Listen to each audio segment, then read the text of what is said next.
Drivers and Danica, start your engines!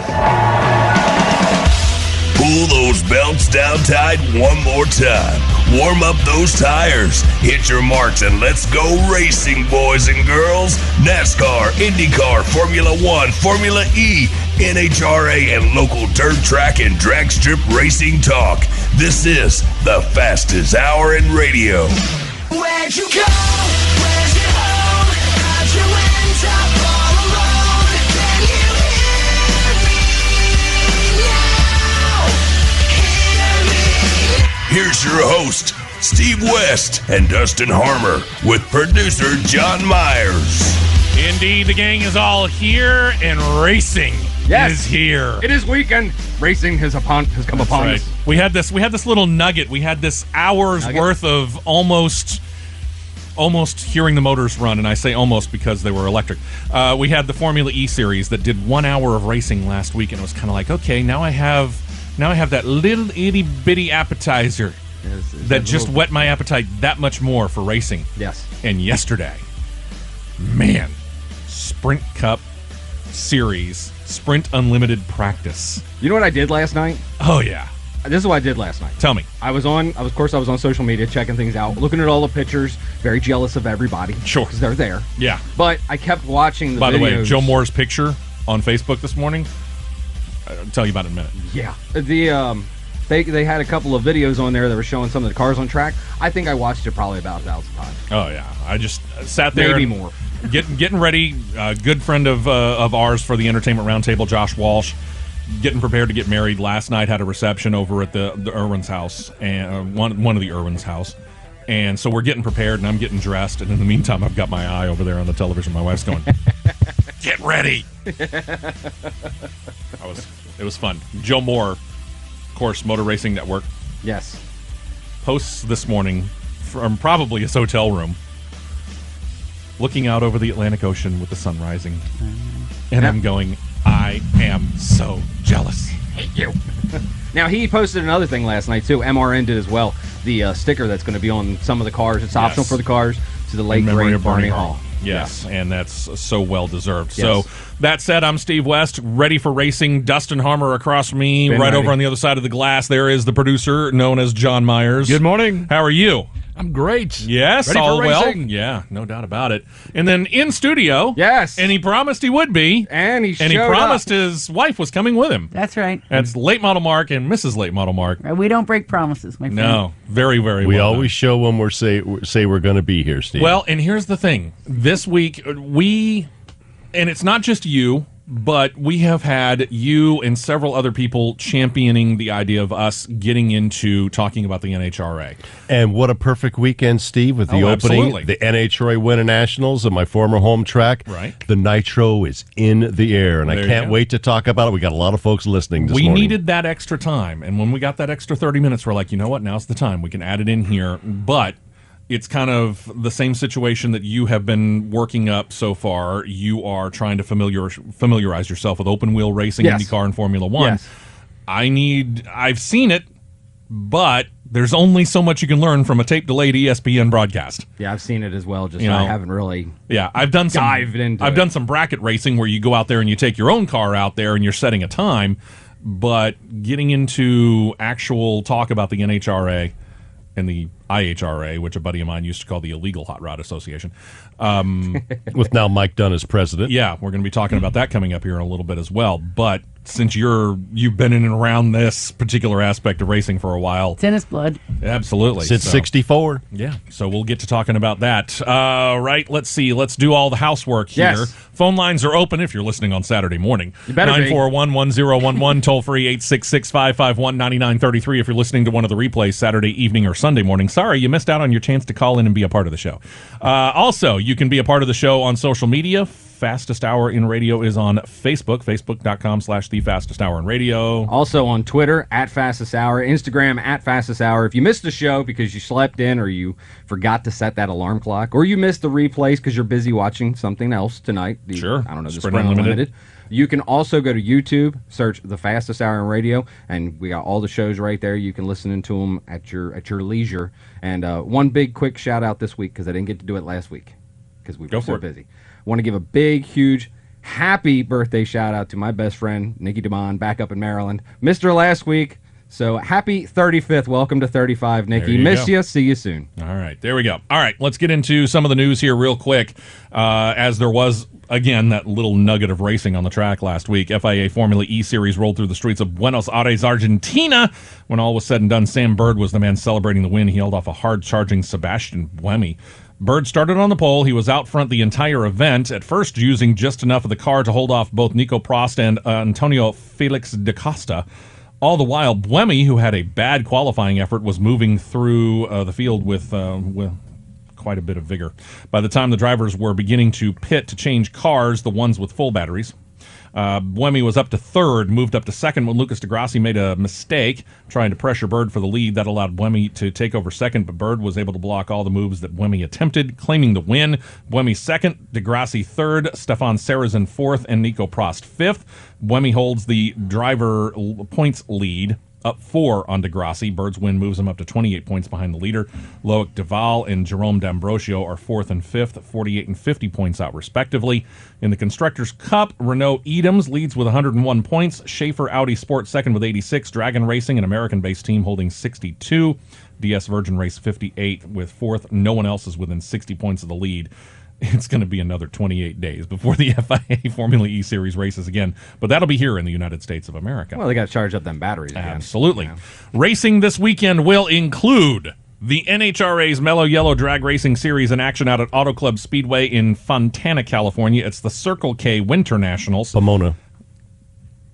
They said Fontana. It's Pomona. Okay. They're wrong. How many names are for that place? About 15, depending on what side of California you actually grew up on, I think. Qualifying was held yesterday and today. Finals coming Sunday. Coverage will be on Fox Sports 1 live beginning at 5 p.m. Eastern, 4 p.m. Central Time. Tonight, NASCAR Sprint Cup Series also in action. Sprint Unlimited Cash Grab happens on Fox and MRN Radio. Begins at 7 p.m. Eastern, 6 p.m. Central Time. Then they do qualifying tomorrow. I did not find a time for that. I would assume noonish. I did not see. I will look that And up. likely Fox Sports 1 if I were to guess, but I'm not 100% certain on that either. Speaking of that Sprint Unlimited for Saturday evening, 25 drivers are going to compete in the event. Former winner Tony Stewart out because of his back injury. It means that a slot had opened up for another driver. Initially, it was thought that the driver was going to be Ricky Stenhouse Jr. They have kept him in the field. Also in the event, because of retiring, is Jeff Gordon. Announced, obviously, he wasn't going to come back for the one-time deal because he is going to be in the Fox broadcasting booth. That means Casey Mears slides into the event in Gordon's place. Should another driver or two had dropped out, they didn't. The next two in line would have been Kyle Larson and Eric Almirola, and that was based upon 2015 owners' points. The starting lineup done by blind draw Friday afternoon. 6-time Cup champion Jimmy Johnson, showing he's got all the luck in the world, pulls out the pole position. Nauseating. Joined on the front row by Brad Keselowski, AJ Allmendinger, and Kyle Larson making up row 2. Rest of your top 10, row 3, Ryan Newman and Casey Mears making up row 3. So the guy gets in at like the last minute and slides into the top 6 starting spot. Not bad for Casey Mears. Row 4 made up of Martin Truex Jr. and Clint Boyer in his new Chevrolet SS, brought to you by Scott Motorsports. Bless you. Thank you. And the fifth row consists of Austin Dillon and the aforementioned Ricky Stenhouse Jr. Other notables, Danica Patrick rolls off 12th. Brian Vickers subbing for Tony Stewart. They allowed the 14 to get in with Brian Vickers behind the wheel. Starting 18th, Dale Earnhardt Jr. begins in the back of the field. He'll roll off 23rd. And Joey Logano starts the event shotgun on the field, 25th and last. Junior's car sure did look pretty last night. Party. I think, honestly, I think every car looked pretty last night. Wait until we start to get some dings and dents in them. And I know even the Nature's Bakery Chevy. It showed up well on television. Yes. I'll admit to it. I was kind of wondering how the whole light blue with the white would show up on television, and it actually kind of presented pretty well. It's Yes. kind of gluten free. If only we... No, I'm not going there. Tuesday afternoon... here we go. You have some thoughts on this, late model Mark, and you know what? We do too. Tuesday afternoon, NASCAR announced they had come to an agreement with the teams on their proposed charter system. Everybody else calls it franchising, but NASCAR decides they have to be different. What is known is that the new system is going to guarantee 36 owners a set amount of revenue with guaranteed starting positions in a new 40-car starting field down from 43. No buy-in is needed, but medallions will be handed out to the cars that have attempted to qualify for every single Cup event since the beginning of 2013. And again, I asked the question, when did we become New York City Cabs? No kidding. You know, I got to say, Brian France has come up with some real humdingers. This charter thing, like you said, the cars that are going to be seated in the field, rubbish. You go out on the track, you qualify, then you get in the program. You don't get a gimme. Come on, man. It's not performance-based anymore. It really isn't, no. Yeah, now it's, Four spots are performance-based. Yes. That's it. I mean, you're guaranteed to get into the field, so if you go out there and you know that you're in the field and you happen to lay an egg in qualifying, what do you care? You're in. Yeah, I mean, what's the incentive? So you practice and then... get a good pit stall. Yeah, really. And then another dopey thing that I think Brian France did is this caution garbage with the caution truck clock. series. Yeah, you know, I look at my wife and she's cracking up over here, and she'll say the same dang thing. You qualify and you get in the program. Sure. Yeah. Absolutely. Yeah.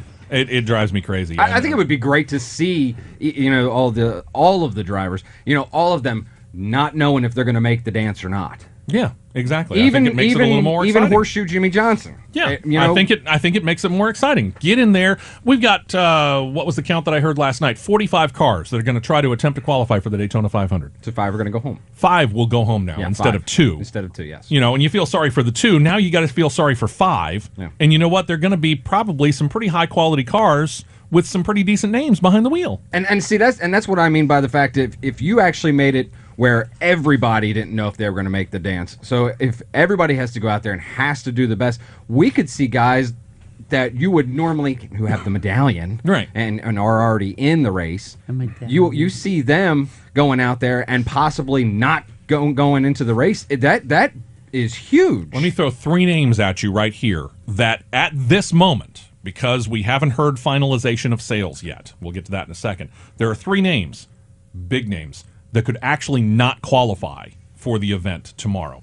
And they are? They are Ryan Blaney, and that would be the number 21 Wood Brothers entry, because they've been a part-time effort for a decade now, so therefore they don't qualify to get the medallion. I hate that. So the Wood Brothers, probably, if not one of the most legendary team-owned names in NASCAR, could be out of the Daytona 500. Yeah.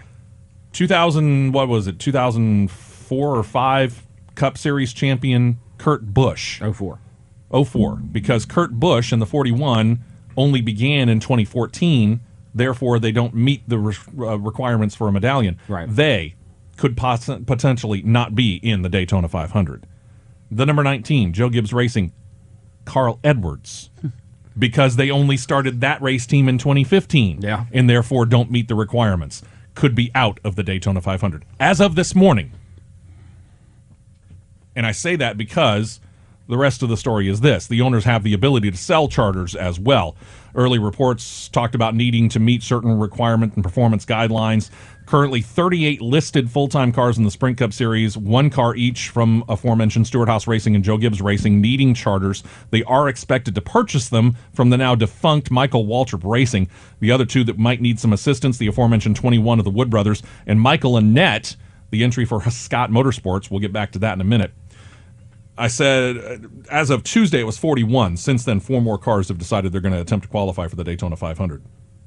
Wednesday, details were ironed out. No real changes. The thoughts were going around before the official announcement. This is a 9-year agreement between NASCAR and the owners. NASCAR granted the 19 owners 36 licenses or medallions in order to compete at the top level. Here's the thing. The reason why it's 9 years long, that's when the TV contracts with Fox and NBC come to an end.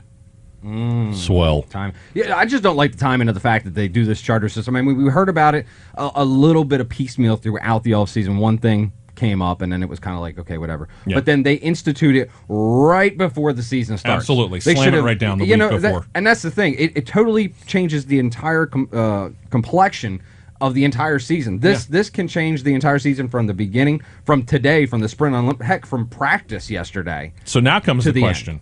Okay, we've seen franchises that are the dregs of whether it's the NFL or Major League Baseball or the NBA or the NHL, and we use them simply because they're the big, franchise organizations in and around American sports. And we've seen even the dregs of those sports, the lowest valued NHL franchise is probably going to sell for $150, $200 million.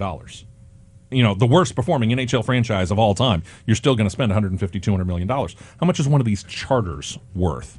Now, if you went to buy Stewart Haas Racing, four cars in the organization, 4 charters, probably going to cost you probably $200 million.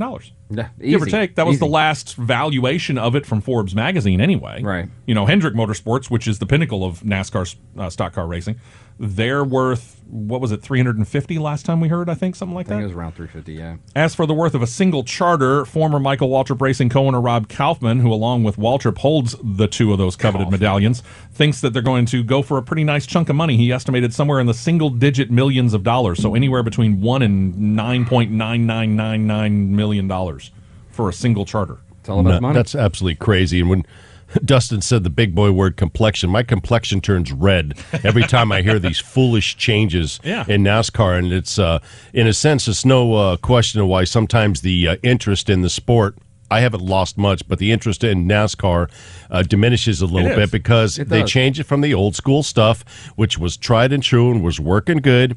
And everything, and I'm looking at my wife again when I say like the free pass or the lucky dog. That's it. Give me a break. Race it back into the lead Quit lap. changing the rules. Caution clock.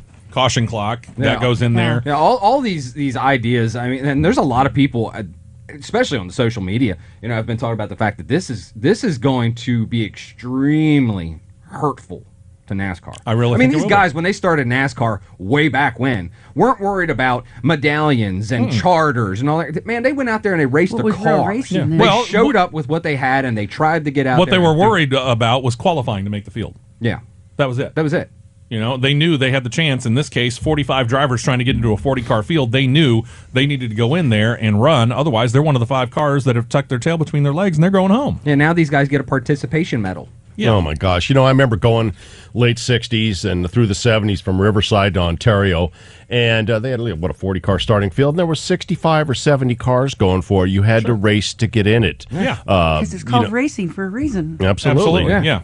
There It's was not. no guarantees. It's not freebies. No. You know, here you Handouts. go. You're in the show, and handouts exactly. And that's why I still my main love is drag racing, where we have to qualify to get in the show, or the short track, like from Talladega to the Lucas Oil Series, the dirt lane model stuff, or the sprints. You got to qualify to get in the show. They just go, you're in. Yeah. No, you race to get in. been out And there. here's where, and this is the unfortunate side of the media side of it. A lot of this is because of television. They want to make sure that the Dale Earnhardt Jr.'s and the Jimmy Johnsons and the Danica Patricks and the Tony Stewarts and the Kurt and Kyle Bushes and all these people, all the big names, they want to guarantee that those people are going to be in the race because they want to make sure that you, as the fan of these big name drivers, as I sit here with the Tony Stewart t-shirt on, they want to make sure that your guy is in the race. Well, you know what? I remember the last couple of years because before I was a Tony Stewart fan, I was a Darrell Waltrip fan. I remember the last, 3-4 years where Darrell Waltrip was using up championship provisional after championship provisional, and I kept thinking to myself, you know, Darrell, I love you, man, but it's about that time. Yeah, I that championship provisional stuff, I mean, okay, once, maybe for the bigger races, I could see it. Yeah. But when you're trying to use it every week and everything else, but I mean... Get in the race on merit. He brings, Late Model Mark brings up a good point. You talk about, racing to get in. We saw it out at the Ice Bowl. We saw it at Talladega Short Track this year at the Ice Bowl. Yeah. Our good friend, Jay Schiller. Yes. Didn't make the big dance. Right. So, I mean... And he's the defending. He's the late defending model series champion. champion. So there's Exactly. the thing. You race to get in, and Yeah. that's exactly how this needs to be And each this- and every week. This is the Exactly difference right. between Brian France and his dad and his grandfather who started this. They would go, and we've talked about this on the air many, many times. Yes. If you went and you're, we'll use, I don't know, pick a brand name, model, car.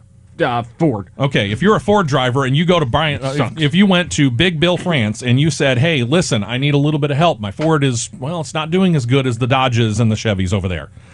And Big Bill France is going to say, okay, you got 2 things. Go change to a Dodge or a Chevy or work with Ford and make the car better. Yeah. Otherwise, get that heck out of my office. And we talked about it just a couple about 2 weeks ago, I think we were talking about the fact of all this. Now all of a sudden we're giving everybody everything. We're trying to make the Chevys equal to the Toyotas and the Fords. Okay, well, if you got a little problem, we'll give you a little bit of aero help over here. We'll help you out just a little bit over there, and we'll try and make everything even, number one. And number two, we want to make sure all the big names are in there for the television. It's annoying as heck. I'm sorry, when did the entitlement phase enter racing? Thank you. Thank you. Yeah, exactly. Apparently we have now figured out exactly who it is that Brian France is going to vote for come 2016, and it will be Bernie Sanders. Oh no! I just got nauseous. My McDonald's sausage biscuits are starting to churn in my stomach. Getting back to transferring of charters, of course, they have to be approved by NASCAR. It seems unlikely they would deny it. NASCAR keeping the limit of 4 cars per operation. They limit any operation, Hendrick Motorsports, to 4 cars. However, you can still attempt to qualify an unchartered 5th car on a somewhat limited basis. That goes back to that whole thing. Charters also have a limit to the number of transfers built in. Over the 9-year agreement, NASCAR said that charters can be only sold in the off-season and that a single charter can only be sold one time in any 5-year time frame. NASCAR and the team owners, because a guaranteed starting spot the charter gives them means that relationships with sponsors or potential sponsors, NASCAR says, should be solidified, and it may even allow for an increase in sponsorship revenue over time. Again, 9-year deal coincides with the current TV contracts, would go for another 9 years. Do you ever notice that everybody in this room is shaking their heads? Everybody absolutely. is shaking their heads in here. Baffling. Hey, it's a great sales pitch when you're trying to land a new sponsor. Look, we got our medallion. Yeah, exactly. We're good. Yay! If I'm a sponsor, I'm going, okay, yeah, I'll write you the check, but you know what? I'm not writing it out for any more than what I gave you last year. And that's what it's about. It's all about the money now. That's what it boils down It really to. has, Exactly right. That's exactly what it's come down to. It went from racing to money. That's what it's exactly come down to. Another couple of changes announced by NASCAR Thursday. They're tweaking both the qualifying and the points formats to adjust to the new 40-car field. Guarantee of 36 cars getting to start because of the medallion, so we know 36 cars guaranteed to take the green flag for the Daytona 500 across 19 organizations. For the other 4 slots, it's a mix of single-car qualifying on Sunday and the dual 150-mile events coming up next Thursday. The top non-chartered team in each duel will earn a spot in the 500. The final 2 slots will go back to the fastest Sunday qualifying times. For all other 2016 events, the final 4 positions among the non-chartered cars, the fastest 4 in the multiple round qualifying format will end up taking the green for the race. Should qualifying be rained out, they will use practice speeds. Should that be rained out or not happen for whatever reason, they would then go back to the 2015 owners' points through the 4th race of this year, and then after the 4th race, start using 2016 accrued owners' points. Provisionals entirely are a thing of the past. No more former champions provisional or anything. They've gotten rid of all the provisionals. Out of all the stuff that we've talked about, that's the one aspect of it that I fully approve of. Yeah, they finally got one thing right. So I mean, hey, a broken watch is right 2 times a day. That's right. Sure. And you know what Every I think? now and then. Yeah, that's right. How about you take Late Model Mark and Mrs. Late Model Mark, let us do the starting lineup, and I'll put the fast guys in the back for both the duels on Thursday night and let them race up to the front. I like Inverts. Hey, Inverted NASCAR, pay fields. attention. Inverted fields. I love it. To the phones here again, 9411011, toll free 866-551-9933. Mike checking in. How are you, Mike? I'm good. Steve, how are you? Doing okay this morning. A little bit high blood pressure going, but otherwise I'll be all right. Hey, you asked the question, when did the entitlement phase start with NASCAR? Yeah. I can't remember for sure the exact year, but I started watching about every Sunday and Saturday when they do the races back in about 88. And along about 91 or 2, the Chevys were just blowing, the Fords were blowing the Chevys off the track every weekend. Right. And they would get on there, the Chevy drivers would, after the race, especially Dale Earnhardt. I loved watching him. He would say, they got to slow these Fords down. They got to slow these Fords down, And I was like, go on, man, just go ahead and say it. And finally he did one Sunday. He said, these Fords, they're just outrunning us. They've got to do something about this. They've got to slow them down. And that's when it happened. That's when it started. They slowed the Fords down so the Chevys could compete. Instead of Chevrolet working to get them faster. Yeah, he makes a good point. I mean, I remember that. I remember my uncle actually talking about that fact. Yeah. And that's kind of when Mike's on it. Yep. Yeah. Hey, Mike, this is Late Model Mark from Talladega Short Track. I got a question for you since you've been watching since the late 80s. Didn't you like the way... Listen, I stopped watching, though, when it really turned into IROC, what I called IROC, Yeah. That's what I was going to ask you. If you like the bodies back in the 80s, the way they look, the more stock appearing, or do you like them now, Yeah. these round eggs they have? Yeah. I don't even watch them anymore. And I hadn't for years because they turned it into IROC, and that's not racing, in my opinion. Amen. Yep. Agreed. Very much so, Mike. Great call. I appreciate you making it, man. All right, you're welcome. Have a good Thank you for listening. weekend. You too. We appreciate it. I agree with Mike. I like the the earlier models. Sure. Where it looks Yeah. looks like the car you go to the Like showroom real and race buy. cars. And I think we all know if we're any kind of a racing fan whatsoever, we know that it no longer once we got around to the mid to late 70s, it no longer became the car that you could go to the showroom lot and drive and you just put some stickers on it and you go racing. But at least the bodies going through the mid 1980s. Yeah, like Bill Elliott's Coors Ford. Yeah. Or Dale Jarrett when he had the quality care car. Sure. That looked so good. Or he used Dale Earnhardt Sr., for example. Darrell Waltrip, when he was winning 3 championships in the early and mid-1980s. The Buicks, the Chevrolet Monte Carlo SSs, the Buick Regals, the Oldsmobile Cutlasses, they all looked like the cars that you went down to your local Chevy, Ford, Buick, Oldsmobile dealer and you bought. Granted, it was a rolled tubed, it was a tube frame chassis. We get that because it was set up for that, but at least the car on the outside still looked like the car that you bought off the showroom lot. Nowadays, you get a kind of almost look of a Ford Fusion or a Chevy SS or a Toyota Camry, and that's only on the face. The rest of the car, you probably would have a hard time telling the Chevy from the Ford from the Toyota if you took the front and the back end off of the car and you went through tech. You felt good rolling around, in a car that had just won the Daytona 500. You felt good because it looked like the car. You felt the power. You felt it. Now you can't feel that. And how it used to be in the 60s and 70s at the drags. Win on Sunday, buy on Monday. Win on Sunday, and that's sell when on you Monday. could actually go buy your Hemi Challenger or your Shotgun Mustang and your Z28 Camaros that you saw on a Sunday at Lyons or Irwindale or Pomona or wherever across the United States. That car won Superstock yesterday. You went down the dealer and you got yourself a muscle car. And if they didn't have it on the showroom lot, guess what? You could order it. Now, it can still win on Sunday and you can buy it on Monday, but you just got to get a die cast. Yeah, that's pretty much it. Let's see here. As for championship points, of course, past couple of years, based upon the 43 starting positions, the winner getting 43 points, last place finisher claiming a single point, predictably adjusted down to where the winner now gets 40 points. Last place finisher still only gets a lone point. Bonuses are available for leading a lap, leading the most laps, and winning the race. One final change deals with over kind of time, NASCAR scrapping the limit of the 3 green-white checkered finishes, only 1 at the restrictor plate tracks. The new rule says that the second attempt at a green-white checkered would take place if the yellow comes back out before the leader reaches a designated line on the first lap following a restart. So now we'll have more controversy. We'll get back into that and see if we can't figure all that stuff out when we come back. Burl, hang on. We'll get to you as well when we come back on the Fastest Hour in Radio.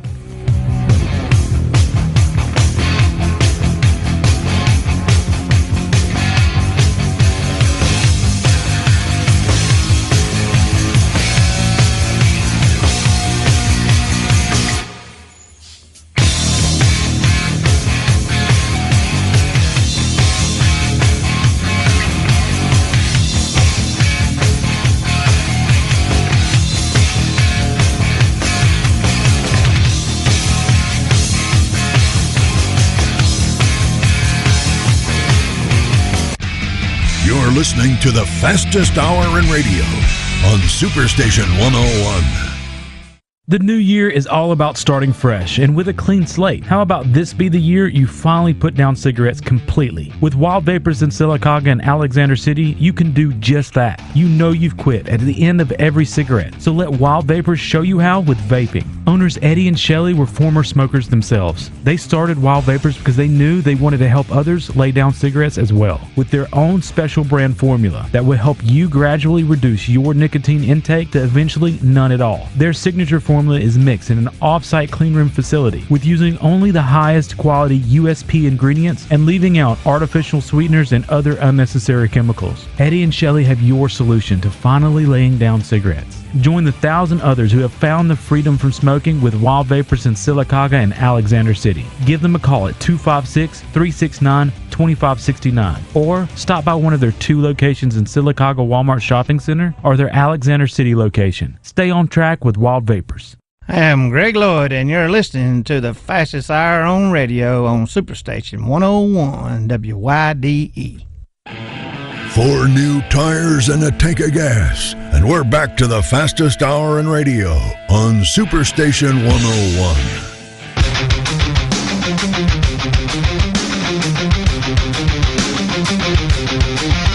Hey, welcome back in. Fastest Hour in Radio rolling on. All right, Burl, hang on for me. Let me see if we can't kind of make a little bit of sense out of the thing that I teased at the beginning here. Final new rule that came out Thursday: second attempts at a green, white, checkered finish. We saw some really bad green, white, checkered finishes. Yeah, Talladega was a mess last year. Okay, so used to be you get 3 chances at a green, white, checkered finish. Yeah, and then last year, as we headed into Talladega, you got limited to 1 at the restrictor plate tracks. 3 to 1 on the restrictor plate, okay. Mm-hmm. All right. New rule says that if you have to have a second attempt at a green, white, checkered finish, yes, it would take place if a yellow flag comes out before the leader of the race at that time reaches a designated line on the first lap following the restart. That's the Kevin Harvick rule, Steve. Yes. From Talladega. Absolutely. The Kevin Harvick rule, Dustin. Yes, it is. You sit there and shush it. Sorry, he's got you. Wait a second. They have a designated line. The start-finish line.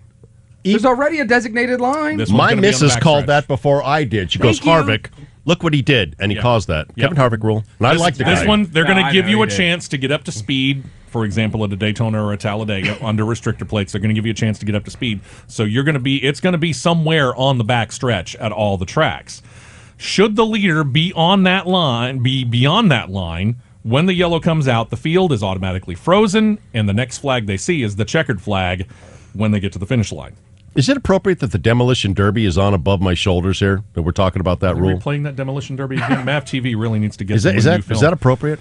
Probably. The overtime designated line, again, likely to be somewhere along the backstretch at most, if not all the tracks. NASCAR has yet to determine where it will where they're going to put it on the 2 road courses, because let's face it, there's not really a backstretch at a Sonoma or a Watkins Glen, so we'll have to figure that out. But that'll happen later. It's going to get very, very, very interesting, very, very fast.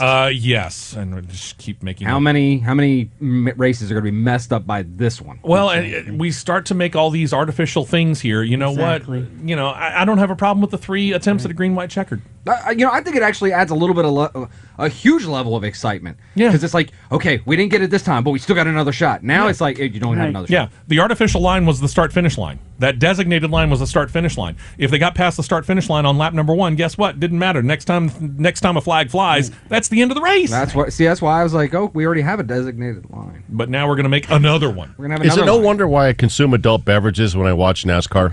Who's the official paint supplier of NASCAR? Because, man, they're about to get a lot of business. Pittsburgh Paints or Sherwin-Williams. Sherwin-Williams or Home Depot Bear or whoever. I don't care who it is. Whoever it is, man, they just got themselves a little bit of extra. Oh, it's WePaintLines.com. Apparently. All right, here we go. Back to the phones. Hi, Burl. How are you? I'm well. How about you? Oh, we're trying to figure out what the heck NASCAR is doing, and we haven't figured it out yet. Well, good luck. I'd like to know who the morons are in charge of making these rules, man. They've been killing NASCAR for years with all these stupid rules. Agreed. And I don't get it. And Mike that called in earlier, well, he hit it out of the park. You know, it's not, let's slow everybody else down. It's up to you guys to catch up. Yeah.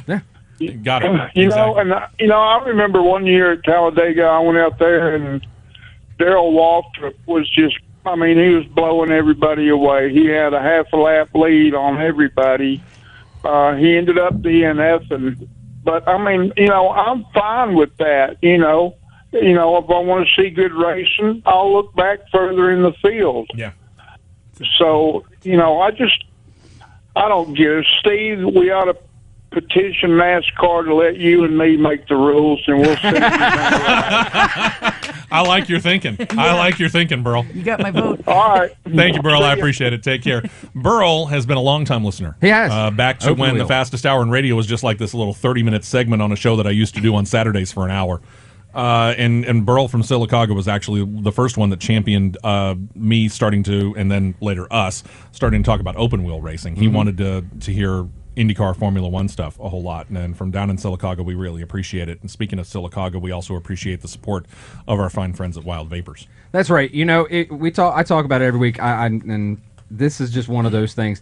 I told you last week, 16 months smoke-free, no more cigarettes for me. I've been vaping for 16 months. I couldn't even explain how better I feel every single day. The thing about smoking, you don't realize just how, and it's Valentine's Day weekend, so of course I'm gonna use that line to kiss into the ashtray. You don't realize how much You stink.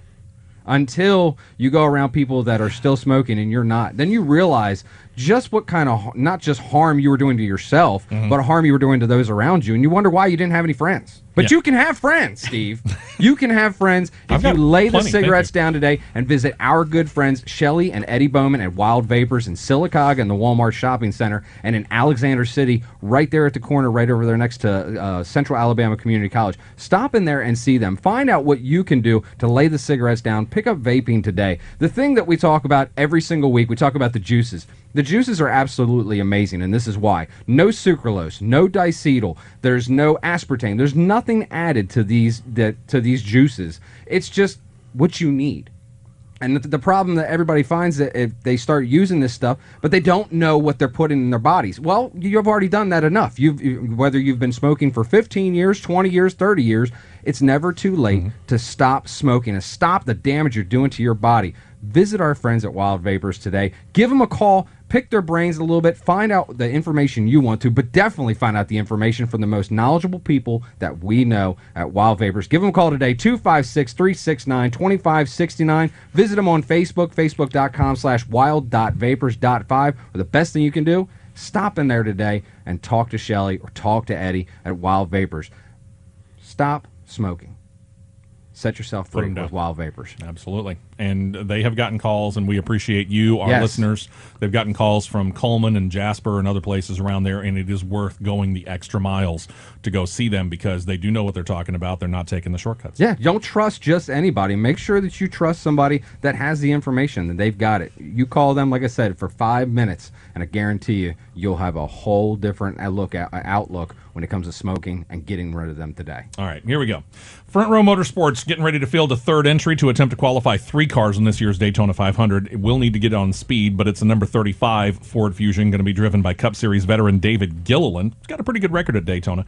Claims a top 5, 2 top 10s, and 5 top 15 results in his career in Cup Series racing. He also has claimed 2 pole positions at restrictor plate tracks.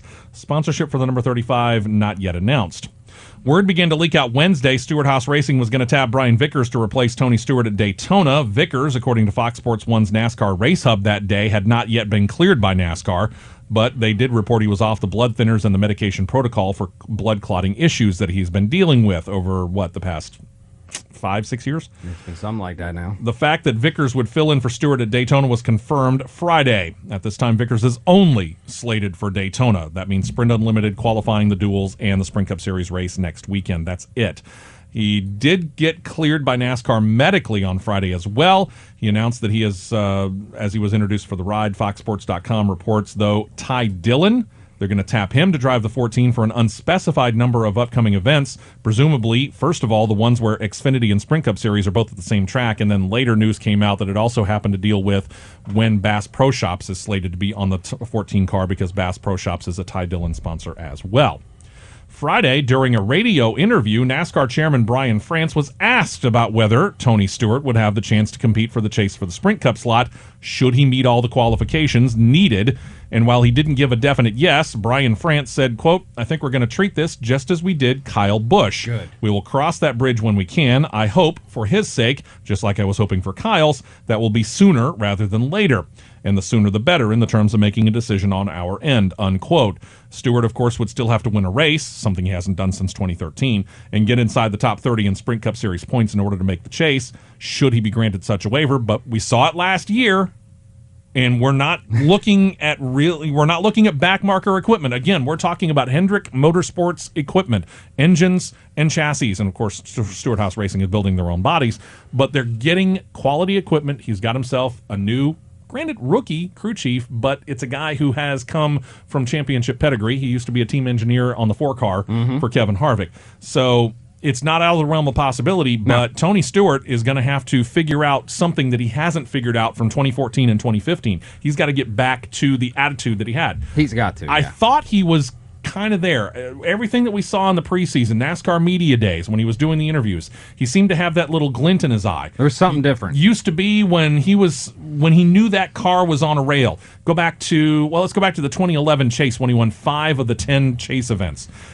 And when he knew that car was good And he'd just get on the radio and he'd just go, "Here, kitty, kitty." And it was out of nothing. It was apropos of nothing, but you knew at that point in time that 14 car was ready to roll and he was going to move to the front. We haven't seen that out of Tony Stewart. We haven't seen that smile. We haven't seen that glint. We haven't seen that bad boy look in his face. But you know what? I saw a little bit of that during NASCAR Media Days. Yeah, I agree. agree. Then this happens. Yeah, and that really, really just hurt. I mean, the thing about it is if he can, gets himself squared away, gets back in the car and goes, I think with this being the final year, this is where we're going to see that here, kitty, kitty stuff. You know when you see the glint in Tony Stewart? Is when he's on the tractor preparing Eldora Speedway or at the Chili Bowl, or he's at the Talladega Short Track Tower watching a late model race, or he's at the Knoxville Nationals or a midget or sprint car race. That's when you see the glint in Tony Stewart's eye, and having a chance to talk to him last May and last October at Talladega at the dirt track. You can see his excitement in it, and I think he's ready to get this year through. Yeah. He doesn't want to rush it through, but 2017, if his back can handle it, he wants to be in a super late model. Sure. He wants to be in a sprint car, or he wants to promote a race. He wants to do this, that, and the other thing, and that's where I think his home is really at. He's made a great career in NASCAR. Mm-hmm. He's made a lot of money. He's bought a couple of great racetracks. In fact, America's premier dirt track. But it's the short track stuff. His roots from Greenwood, Indiana. That's where Tony Stewart has the glint in the eye. Tony Stewart has set himself up. He has used the money that he has won in NASCAR, and I'm not saying that all the other ones have just frittered it away, so let's not go saying that I'm putting words in my mouth. But Tony Stewart has understood where his life is. His whole life has revolved around racing.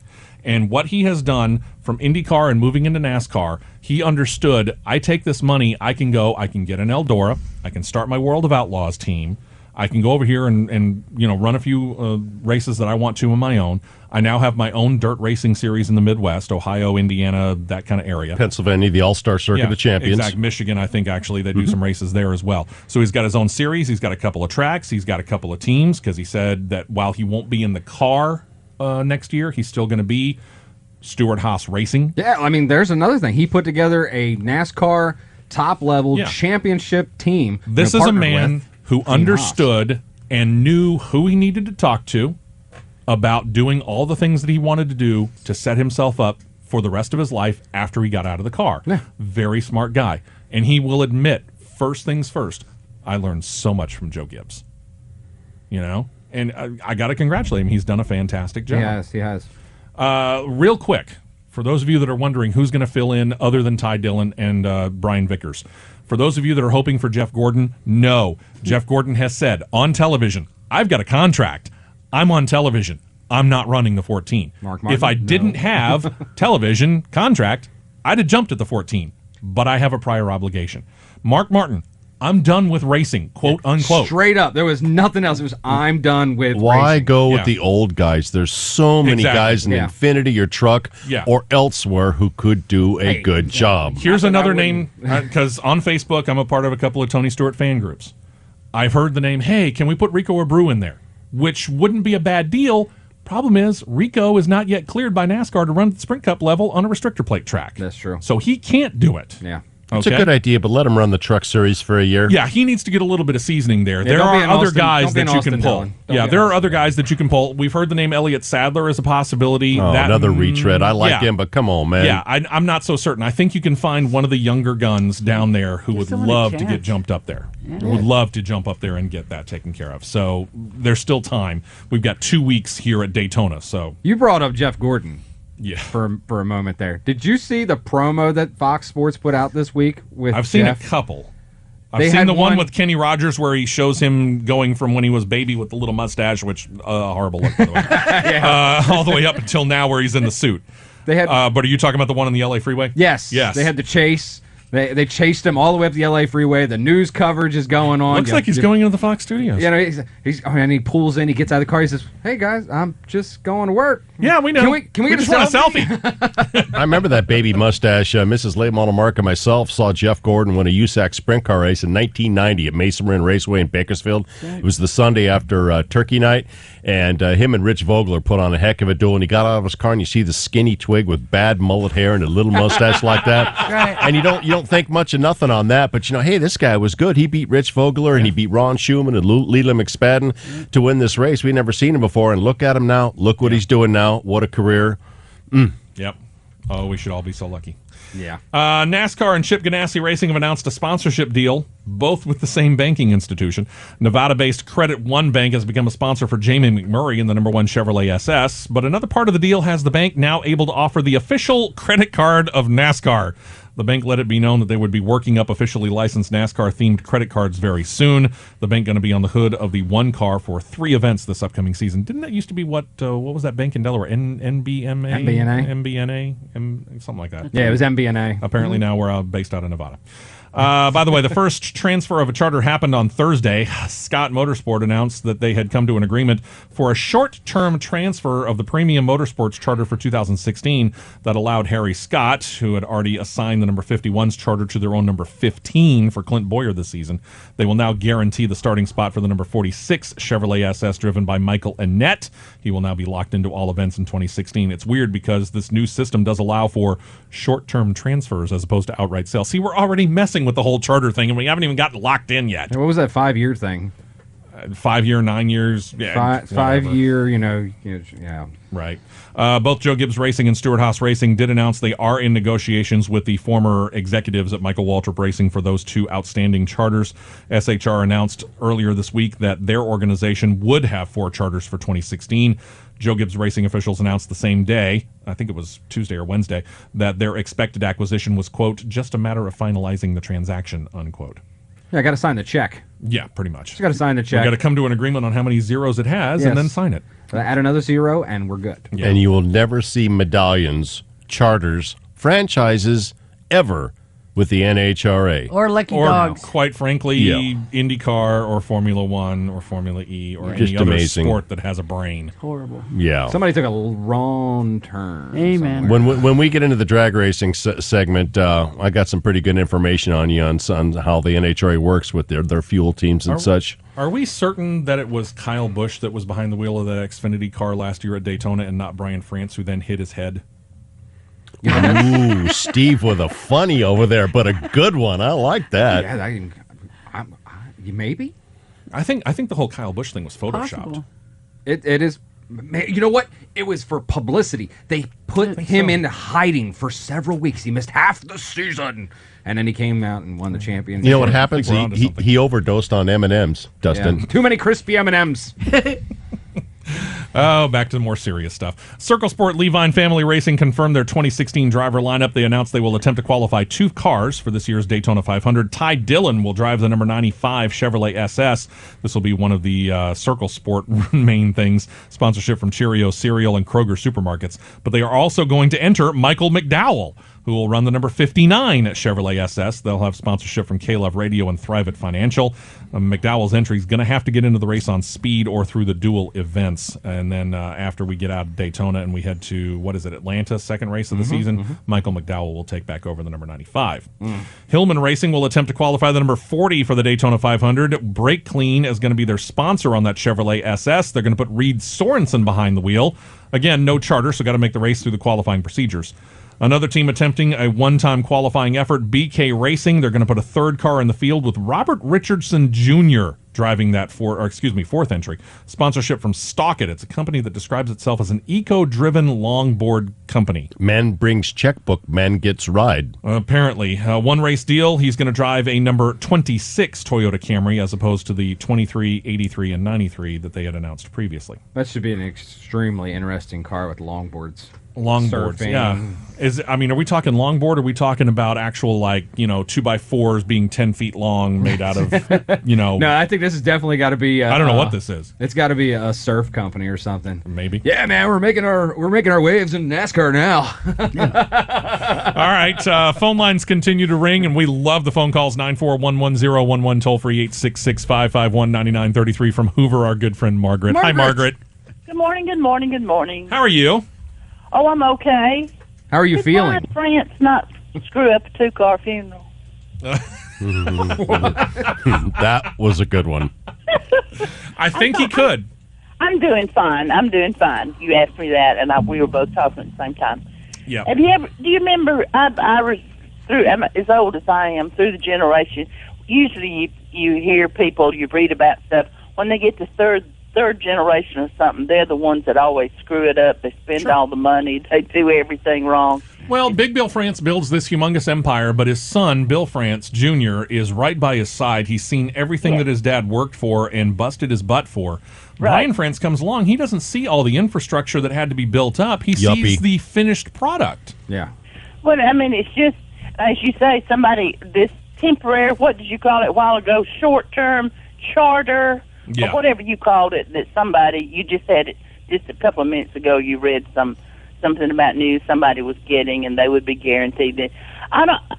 If you're going to guarantee something, why did you take out past champions provisional? Why did you reduce the number of starting positions and all that kind of stuff? And I'm like your first caller this morning, and you know my son, we started watching car racing, I guess, back when it first became live, and because my husband worked on weekends, so there were a lot of weekends, we couldn't go anywhere, and we got interested in it and continued. But now it seems I don't sit and watch it the whole race. Right. And this really has been since my husband passed away, because he used to tell everybody, well, you got race fans, and then you got Margaret. Margaret for president. Well, you know what I think, Margaret? It's like, to me, no race should be over 3 hours. Like some of these 4-hour races we used to have, and there's still a couple left. Pocono, like one of them. I think they should be no longer than 3 hours. I think a number of the races should be shortened to maybe 300 miles or 300 laps, and not 500, with the exception of Bristol and Martinsville. Thank you. But the attention span of people these days is so darn short that they just won't stick with it because they're always looking at their phones or something dopey like that. And also, Margaret, if you ever feel able, you will be my guest at Talladega Short Track for a Saturday night of dirt racing and see some good stuff on dirt. Yeah, Steve was supposed to call me. You issued this invitation sometime last year, and he was supposed to call me, but he never did. I'll tell you what, Margaret, we're going to do this. We're not going to get Steve. I'll be busted. I'll be real honest with you. I don't remember actually ever having gotten your phone number, and that's on me. I'm not blaming you. That's on I'll me. make sure it happens. So what I'm Margaret, going to do is don't I'm going to put you on hold, and John's going to pick up, and he's going to get your phone number, okay? Okay. All right, hold on. And then, did you see Tony on TV? I saw a little bit of the Periscope thing that he did. Yeah, I didn't see it live, but I did see the recording of it, yeah. Yeah. Well, I saw that too. And he does seem to be in better spirits, so. He had to either be walking or laying flat. I think they had him on a treadmill. Yeah, I know. But he said that was his two choices. Walking or laying flat. Yeah. Been there, done that. Thank you, Margaret. We appreciate it. Hang on. I'm going to put you on hold. John's going to pick up, okay? Okay. All right, hold on. Just we for are going to Margaret. have to get her out there. This is what we're going to do for Margaret. Steve, you've lost your medallion. Oh, good one, Dustin. You know what this means? This is actually good news for me. You got to race your way in. Because it means that I don't next week have to come up with all the stuff. Dustin gets to host the show and make up the entire show. No. You want your medallion back, Margaret? I'm sorry, honey, but we're giving him the medallion back. Hey, I got an idea. Why don't both of you boys take next Saturday off, and I'll do the show, and it'll be nothing but dirt racing. That could be extremely good. We could put him in the captain's chair and let him do it. I can run with that one. For about a week. We might think about that. Because we are a little NASCAR heavy here. We could use. Well, we are. We're getting there. We could use a vacation. Yeah, we could. This is a cool thing. Let's drop down to the Xfinity series here, and one-time only deal, and I wish it was more often, quite frankly. Joe Gibbs Racing has announced they're going to have a reunion with their former Sprint Cup champion. Not in the Sprint Cup series. Joe Gibbs Racing 2000 Cup Series champion Bobby Labonte have come to an agreement. He's going to drive the number 18 Toyota Camry Xfinity Series entry this weekend at Daytona, reuniting him with the team that he had his most success with, won his championship with. NOS Energy Drink going to be the sponsor. And it was one of those things. Joe Gibbs Racing puts on Twitter, hey, want to have a little reunion? Bobby's like, sure. I always liked him. I know it's a my great buddy deal. Walter is extremely happy to see his boy back out there. Yeah, I love it. I think it's great. Chip Ganassi Racing has announced they've signed Brennan Poole to be a full-time Xfinity Series driver 2016, re-signing DC Solar to sponsor the number 48 Chevrolet Camaro. Poole's going to step into the 48, running for Sunoco Rookie of the Year title. Got crew chief Chad Norris. I'm trying to go faster so we can get to some NHRA stuff. Poole ran 17 races in the Xfinity Series in his short time. He's claimed 2 top 10s and 10 top 15s, so a pretty good signing there. Make Motorsports and the Camping World Truck Series announced the signing of CorvetteParts.net and their partner, Keen Parts. They're going to sponsor the 2016 Camping World Truck Series entry. The number 1 Chevrolet Silverado Camden Murphy is behind the wheel there. That makes sense. It's Corvette on a Chevy this time. Yeah, at least that does make sense. Corvette on a Ford. Sad to report, longtime NASCAR racer Lenny Pond has passed away. Pond, who ran in NASCAR's top series for 17 years from 1973 through 1989, actually got a start in each 1969 and 1970, then stepped into the full-time ride in 1973. Came out of Ettrick, Virginia, where he was a regular at Virginia's short tracks. He won 5 late model titles in his time there. 1973, Pond claimed Rookie of the Year, beating out no less than NASCAR Hall of Famer Darrell Waltrip for the honor that year. Never heard of him. Yeah, really. By the time all was said and done, Lenny Pond raced in 234 what we now call Cup Series events. He only claimed 1 win. It was at Talladega Superspeedway in 1978. He hung it up after the 1989 season. Lenny Pond passed away at his home in Chester, Virginia at the age of 75 on Wednesday. Rest in peace. I got to see the man race. Good guy from everything that I have heard. Verizon IndyCar Series news, Iowa Speedway reports they have come to an agreement with Iowa Corn to remain the IndyCar race's title sponsor this year and for the next couple of years. Announced just yesterday, Friday, it's a multi-year contract. They're going to be with the Speedway through 2018 at least. It's a renewal of a title sponsorship. It's now the second longest such deal in that series.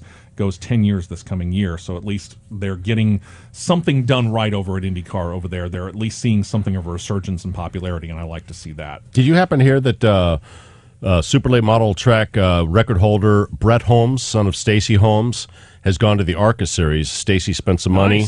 Yes, he has. He's not going to run Daytona. I think he's going to start somewhere maybe in Mobile or up in Nashville or something. But in practice last week, out of 66 cars, the young kid was 5th fast. Fantastic. Sorry, by the way, to hear about Gent Motorsports and local driver Joey Gattina. Yeah. Just missed out on qualifying for the ARCA race at Daytona coming up this weekend. We're proud of him, though. We are proud of him. He didn't use his provisional. He wanted to race his way in. They could have used a provisional to have gotten into the field. They chose to try and get in. Unfortunately, they missed out.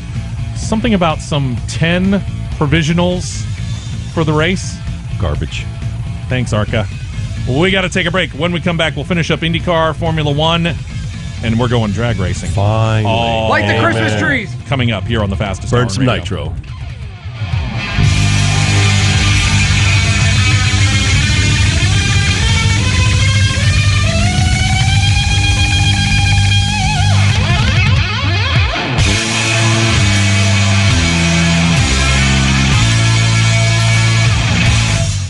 The new year is all about starting fresh and with a clean slate. How about this be the year you finally put down cigarettes completely? With Wild Vapors in Sylacauga and Alexander City, you can do just that. You know you've quit at the end of every cigarette, so let Wild Vapors show you how with vaping. Owners Eddie and Shelley were former smokers themselves. They started Wild Vapors because they knew they wanted to help others lay down cigarettes as well, with their own special brand formula that will help you gradually reduce your nicotine intake to eventually none at all. Their signature formula is mixed in an off-site cleanroom facility with using only the highest quality USP ingredients and leaving out artificial sweeteners and other unnecessary chemicals. Eddie and Shelley have your solution to finally laying down cigarettes. Join the 1,000 others who have found the freedom from smoking with Wild Vapors in Sylacauga and Alexander City. Give them a call at 256-369-2569 or stop by one of their 2 locations in Sylacauga Walmart Shopping Center or their Alexander City location. Stay on track with Wild Vapors. Tony Stewart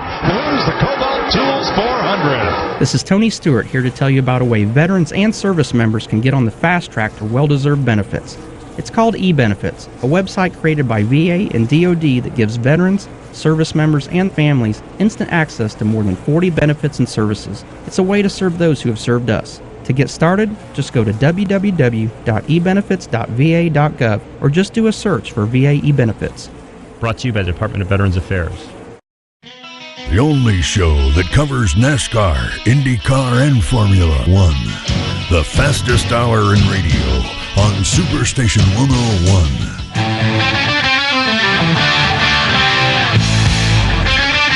Welcome back in.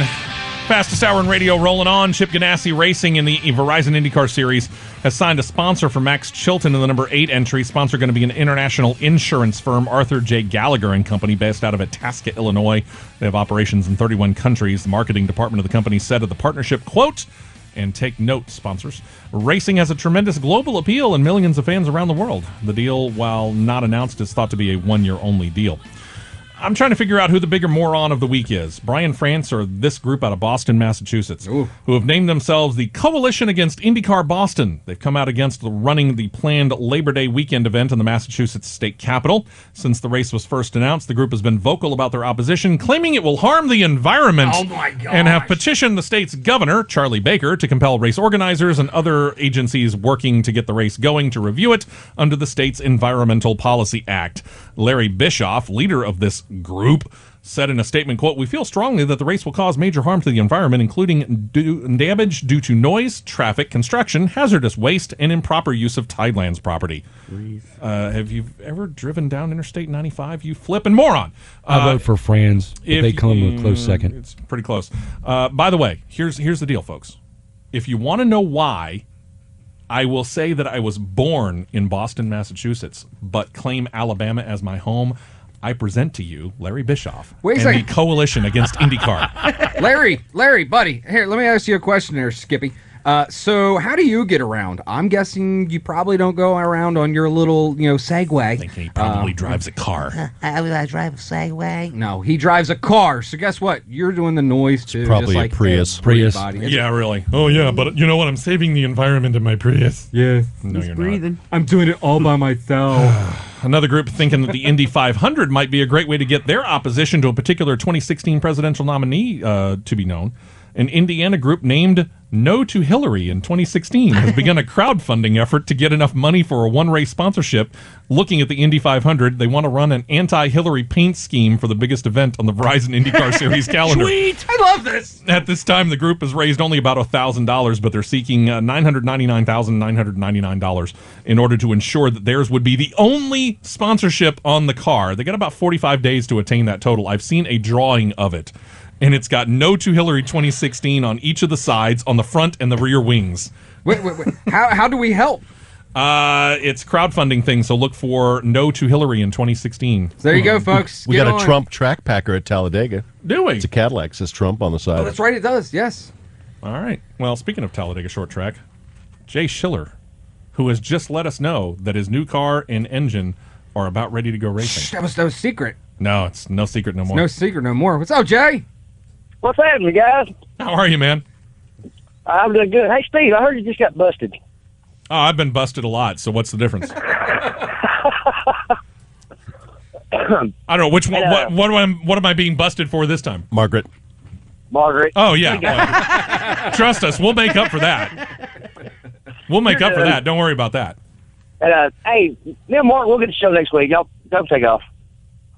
Do what?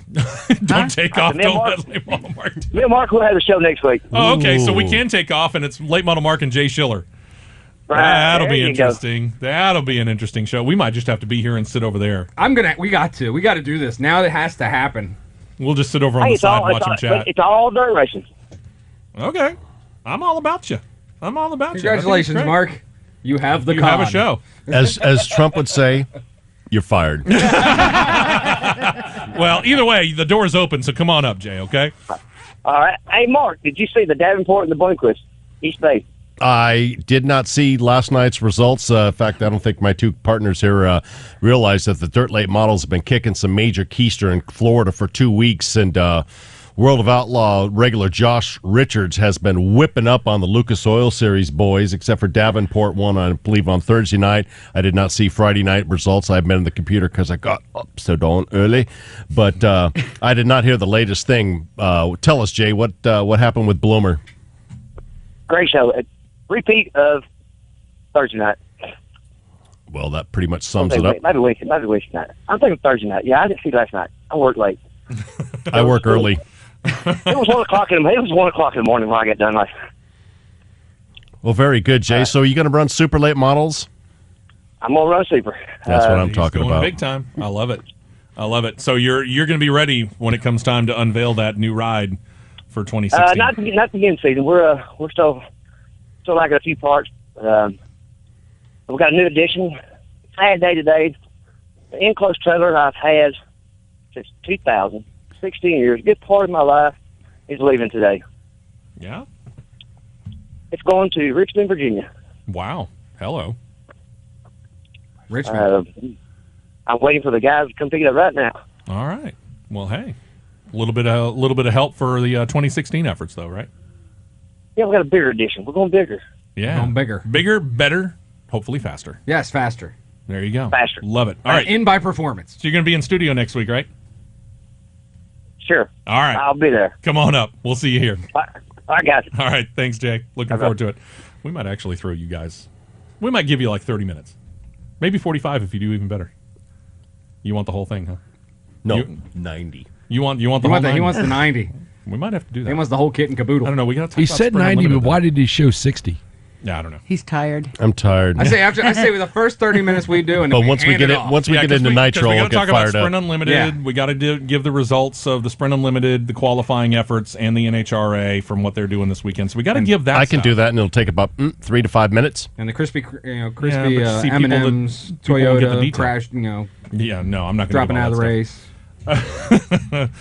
First American driver in Formula One in a good number of years, Alexander Rossi, California native, drove 5 events for Manor 2015, says it looks good for him to get a 2016 ride. He says he hopes to be able to announce something in the next couple of weeks. Hopefully they'll be able to do that. Alfa Romeo could possibly come back into Formula One, and the thing about it is Ferrari is kind of a co-owned brand under the FCA, the Fiat Chrysler Automobiles. Sergio Marchionne, who's the CEO of FCA, says that he would act like they were 2 totally separate entities. Lose the turbochargers again. Yeah, I'd love to see that, but I don't know whether that's going to happen or not. We need a bumper sticker.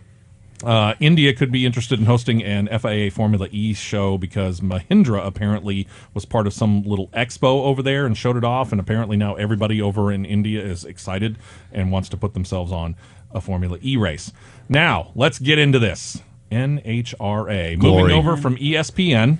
He just jumped. Yeah, I know. He's up. He's ready. Going from ESPN, where they were shown on a tape-delayed basis, mostly in 2016, going to be live coverage on Fox Sports 1.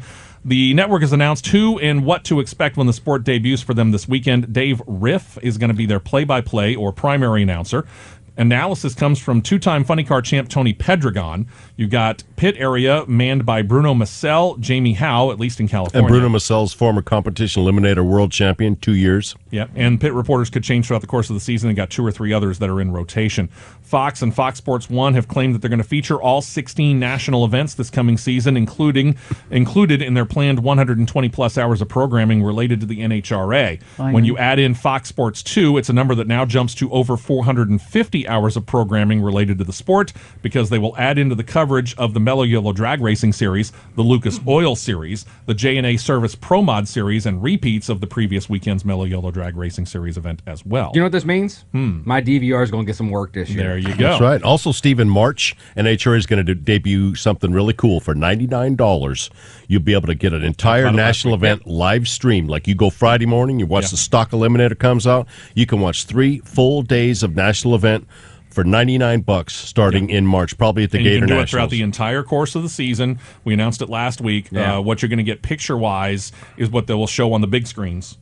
And as far as the announcers are concerned, they're going to use the track announcers, and that's what you're going to hear. Oh, and I'll Real tell you cool what, stuff. you got Alan Reinhart and Mike English, who are 2 of the most incredible announcers, period, in auto racing, especially Alan Reinhart is so good at what he does. It'll be a treat to hear that guy call a race. Got some history going to be made this weekend. Alex DeJoria going to break a milestone. She'll become the first woman to compete in 100 NHRA events in the Funny Car Series. She began running NHRA back in 2005, running in the Super Gas category before she moved on to Super Comp Dragster. She then slid into a top alcohol funny car.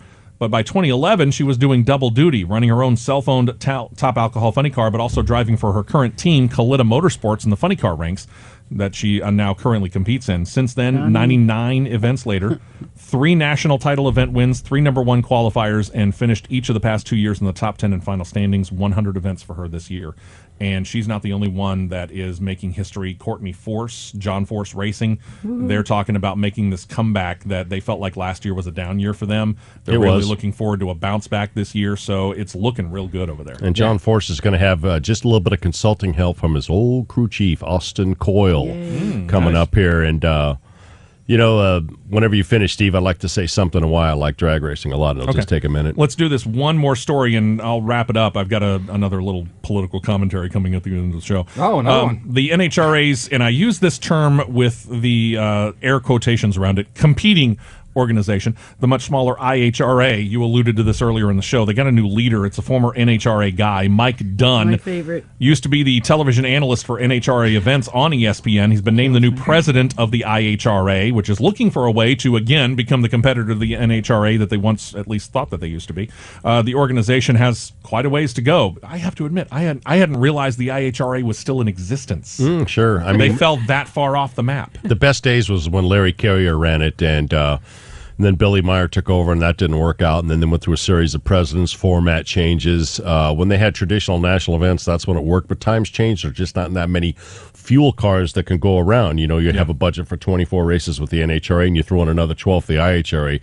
You're getting the stratospheric numbers. Is that nice. the proper? Pulled that one off. It's up in the heavens, the cost, If in case you're curious, Dunn not only has been a television analyst, but he was also a racer. Started back in 1976 as a teenager in the NHRA. And over the course of his time, earned 22 total wins in Top Fuel and Funny Car. He was also a mechanic over time as well. Since 2002, served as the ESPN analyst for the tape-delayed events. He talked to the owners of the IHRA, said he saw their plans for the racing series long-term, decided that it had merit, and signed on early this past week. The IHRA says that they have a stated goal of getting a younger demographic interested in drag racing that has typically shown an interest in the NHRA. I'm not exactly sure how. I used to run around the pits at Lyons and Irwindale and Orange County with Mike Dunn. That's right. We had, we weren't like the best of buddies, but we ran around a little bit and went around the fuel pits. And he's been around, like when he did analysis for the NHRA, he would mention some of the old stuff, and that really got me going, Don't do it. All right, let's kind of get into what to expect here. If you're checking out this weekend's coverage, and again, I haven't gotten into all the full details, but look up Fox Sports 1, Fox Sports 2. That's where you're going to find most of the stuff. If they're not covering NASCAR, they're going to be covering the NHRA in all likelihood. In a typical field, I know that when we get to the finals coming up tomorrow, you're at what NCAA would call the Sweet 16. You're at the final 16 cars that do the brackets down to the finally figuring out a champion in their 4 major divisions.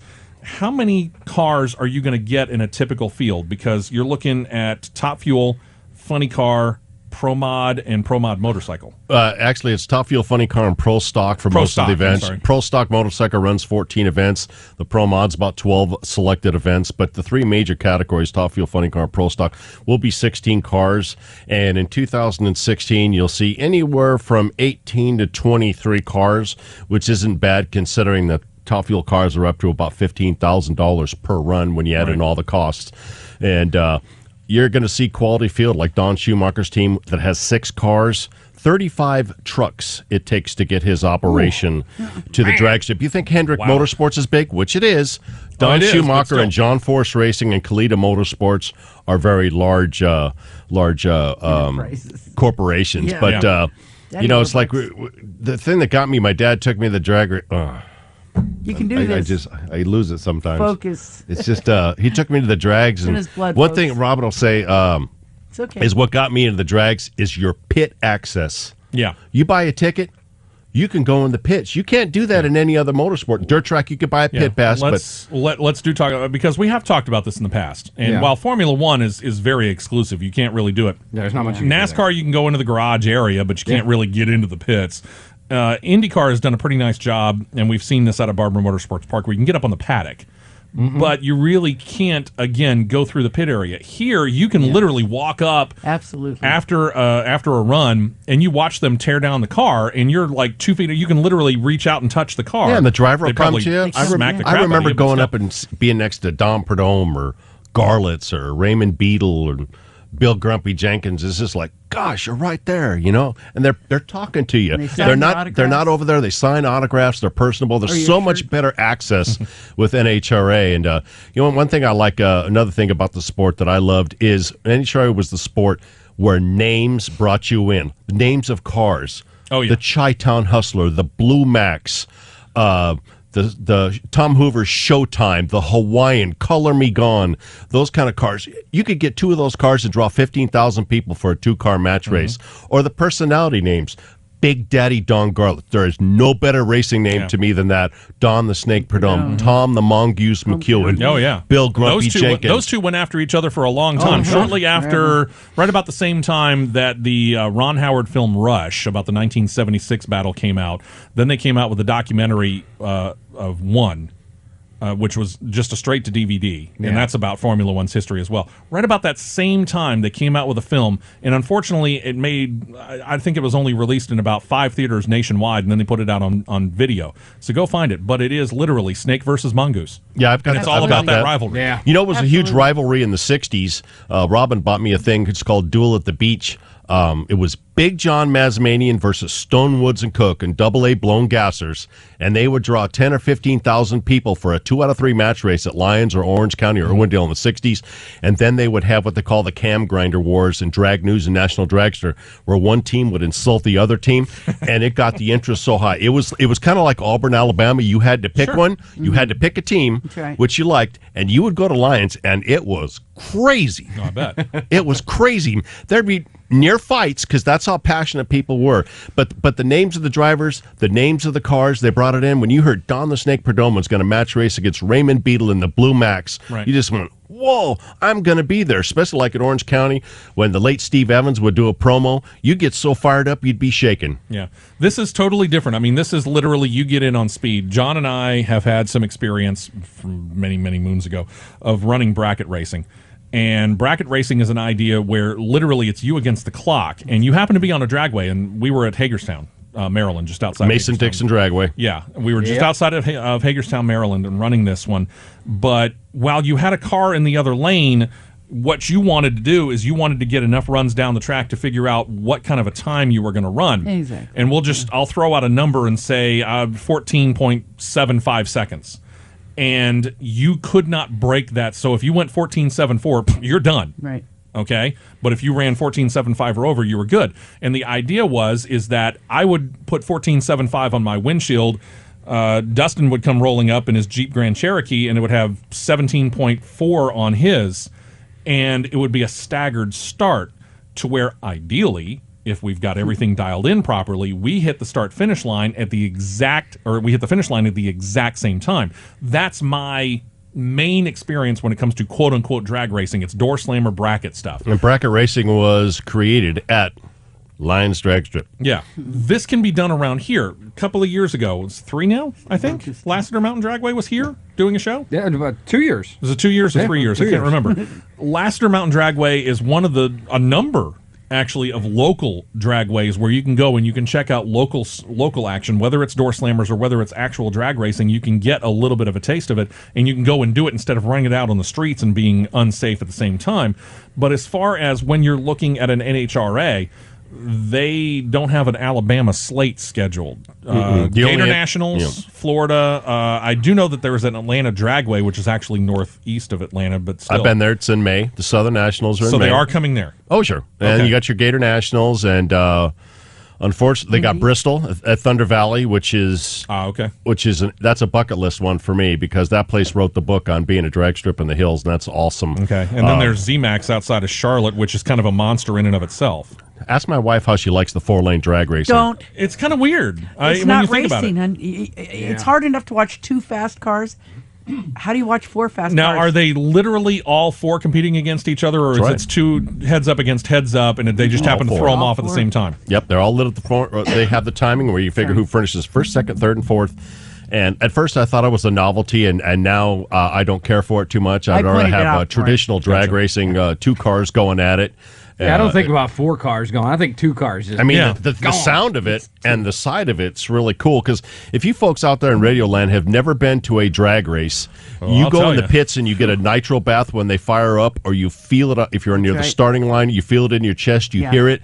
It's kind of like, I don't know, I hate to say the word hockey, but drag racing doesn't have the justice done to it on TV that it is in person. Agreed. It is an incredible sport. Now, I love all forms of racing. I've seen everything under the book. You name it, I have seen it, except for Formula E, and shoot me if I ever do. I will. And I find the sensory overload of drag racing to be incredible. And I remember, Robin could tell you, when we go to a national event for 3 days, back in the 70s and 80s or 90s, you came home Sunday night completely wore out after 3 days. It was not just because you were being there, because it was so intense, where they had qualifying that counted. Sure. And like they used to call it last-ditch qualifying, the 4th qualifying session on a Saturday afternoon. Oh, my gosh. And what about the value for just your buck of getting in? You've got all day long. You can go to the pits. You can go back to your whatever, have your lunch, come back out. You got all day long from the moment you're in to you're out. That one ticket gets you everywhere. And they have the manufacturer's midway, which you can do a zillion things. If you want to buy parts, check out stuff. Racing, folks. And then now they have these hot rod corrals with the old nostalgia cars. Like this weekend at Pomona is the 50th anniversary of the birth of the funny cars. Amen. And, nice. Hold on. It's okay. Well, Focus. I think we've overlooked something. What? He just glossed right over it. I caught it. If I ever go see a Formula E race, shoot me. I will. Yeah, she was a little eager to do that. What have you done, man? She jumped up. Real the way you racing. Did when he said NHRA, he said that, and she went. That's right. I will. Yeah. Well, hello. Well, I just don't like him wasting his time. I will say this. Well, it was an exhibition. A friend of mine in the mid-1990s took me out to Indianapolis to go to the Mopar Nationals. And it was held at Indianapolis Raceway Park. Oh, the Hemi Challenge and the Hemi cars. That's what we're talking about. And you could run, whatever you brought there, but as an exhibition, one guy brought a Hemi-powered top fuel dragster, and it was literally the big monster, real long, going until the eye can't see anymore length of the car. Mike Dunn was probably the driver. Maybe. I don't know. I can't remember because, again, my memory sucks, and this was 20 years ago. But that said, we were, I forget where we were, but we were in the pits because my friend was running a 73 Dodge Demon with a blown 340, big time. I mean, this thing screamed. And so we're in the pits, and we weren't that far behind when he rolled this thing up, and he's like, you gotta hear this and you gotta feel this, but don't get too close because you will go deaf. So I'm about 50 feet away, and he said, you might want to plug your ears. And he fired this thing off, and I'm here to tell you, I felt like my chest was being a bass drum at a Motley Crue concert. I mean, I'm being a comedian here. Feel it right here. But earplugs are for pansies. Well, but you know what? It would have been the right thing to do. Oh, sure. Because it's loud. There was a video online. There was a guy who had never been to one. And the guy was sitting there, and he was videotaping. And he says, just wait. And he's sitting there, he's waiting. And he said, as soon as they fired off, man, he's just like, feel it. You do. You feel like it. His breath the got ground taken. shakes. Yep. I mean, it is an experience that is unreal. I will find out this year for myself. You know they have this deal called Baptism by Nitro, where they pick 2 fans and they put them on this little booth right on the starting line behind the 2 cars. That's right. And you see the reaction of people when they do it. And people have never been to the drags like they have sports people. They come out of them and they go, whoa, what have I been missing? I'm hoping really I get to cool find stuff. that, but not that part. You know what you see? I just want to go check it out. Walnut Grove, PA. I'm supposed to go there. Walnut Grove, Maple Grove. Maple Grove. Walnut. Dustin, if you're going to get it wrong, get it right. Understand that we're still in the learning process. My dad. I will say this in comparison to what that was. First time I ever came out to Talladega Superspeedway, sitting in the stands. And we were sitting within a section of where we now work. Mm-hmm. So we're up above the start-finish line. Back in the early 2000s, they didn't have the long line of 43 cars. They were lined up side by side at the far end of pit road. And when you heard the command to start engines, we're so far away on the other end of pit road, we didn't hear the engines start. 43 engines, non-muffled, running 800 horsepower, They fired them up all the way at the far end of pit road. We couldn't hear 43 engines start. We didn't hear the engine start to a little bit of that roar until they got down midway down pit road. Now, That's how big Talladega Superspeedway is. Yeah. On the other hand, you start up, I guarantee you, if they'd started up a Top Fuel dragster at the end of pit road at Talladega Superspeedway on the start-finish line, we'd have heard it. Oh, you know what was epic back in the days? And Mrs. Late Mark has seen it, and I saw it start in the 60s.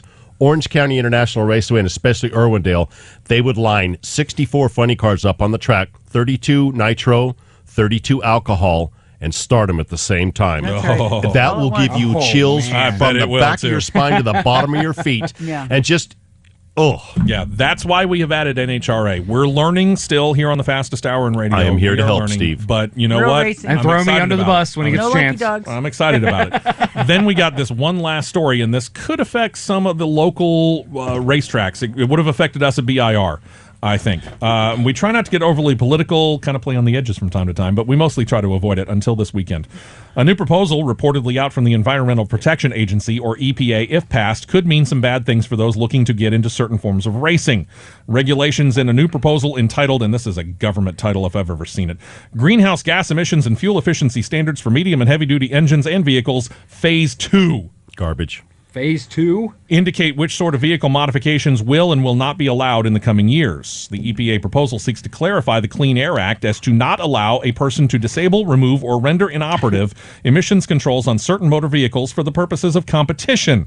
Officials with SEMA, the Specialty Equipment Market Association, said that they met with EPA officials, then issued a statement that read, in part, quote, the regulation would prohibit conversion of vehicles into race cars and make the sale of certain emissions-related parts for use on converted vehicles illegal. EPA officials are expected to push for final passage of the regulations by July. Then the EPA decided that they needed to release a statement of their own regarding the wording of the regulation shortly after SEMA, again, a well-respected name in the automotive aftermarket. EPA says that it was merely meant to clean up the wording of current regulations and existing law. Quote, people may use EPA-certified motor vehicles for competition, but to protect public health from air pollution, the Clean Air Act has, since its inception, specifically prohibited tampering with or defeating the emission control systems on those vehicles. They continued. Instead, the proposed language in the heavy-duty greenhouse gas rulemaking simply clarifies the distinction between motor vehicles and non-road vehicles such as dirt bikes and snowmobiles. How much of that do you believe, Leighton? Garbage. Liberal garbage. What does what could this do? I think about BIR, but since you're at Talladega, what could this do at Talladega Short Track? Nothing. What it's going to hurt is probably the drag strips and the street performance stuff, the parts manufacturers. So it hurts them more. It could, but I think the SEMA is going to go after him. And I doubt seriously that this is going to get passed in its current form. Hey, Steve, thanks for having myself and the missus on That's right. today. We had a Thanks so blast. much. Appreciate it. Yeah. Have enjoyed it all fully, and come back up next week. We'll talk about some results from the NHRA as well with Jay Schiller. Yes. We'll see if Jay Schiller 'Cause they're gonna actually take watched. over. That's right. We're going to let them sit in the front seat. We're going to be in the back seat. We're going to watch, and we'll make fun of them. In the meantime, enjoy the racing this weekend. Sprint Unlimited NHRA racing season is here. It's here, baby. Yes. So we got to go watch. Bye-bye. See ya.